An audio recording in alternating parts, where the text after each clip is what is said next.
70-20-10 ఎందుకు మన పోటింగ్ చేసిన కాన్సెప్ట్ బేస్ చేసుకున్నప్పుడు ఆ లెక్క ఫిక్స్ అయిందా ఇంతకీ? అదే అనేది అది కూడా ఇప్పుడు దాన్ని కూడా ఒక టీజర్ వదిలారు ఫీలర్.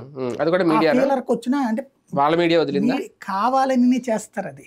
ఇప్పుడు ఫస్ట్ జ్యోతి ఏం వదిలింది, మెయిన్ వాళ్ళకి 60, రెండో వాళ్ళకి 50-30-20 వదిలింది.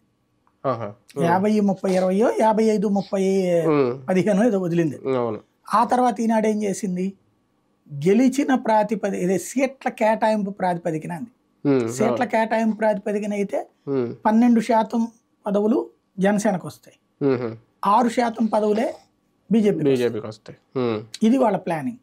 ఇప్పుడు వాటిట్లో ఏమవుతుంది లెక్క చూడాల్సింది. 1/3 కోసం పట్టుబడుతున్నారా జనసేన?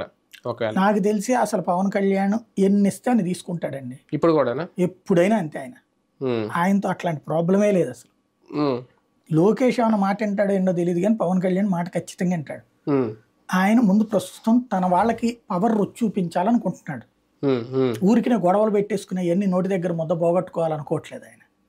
ప్రస్తుతం ఎవరిని చూద్దాం ముందు మన వాళ్ళకి అందరికంటే. అంతకుముందు ఏంటంటే పూర్తి కమిటెడ్గా ఎందుకు లేరంటే పవర్ రుచి చూడలేదు కాబట్టి. ఇప్పుడు ప్రతి జనసేన నాయకుడు పవర్ రుచి చూస్తాం ప్రారంభించాడు. చూసి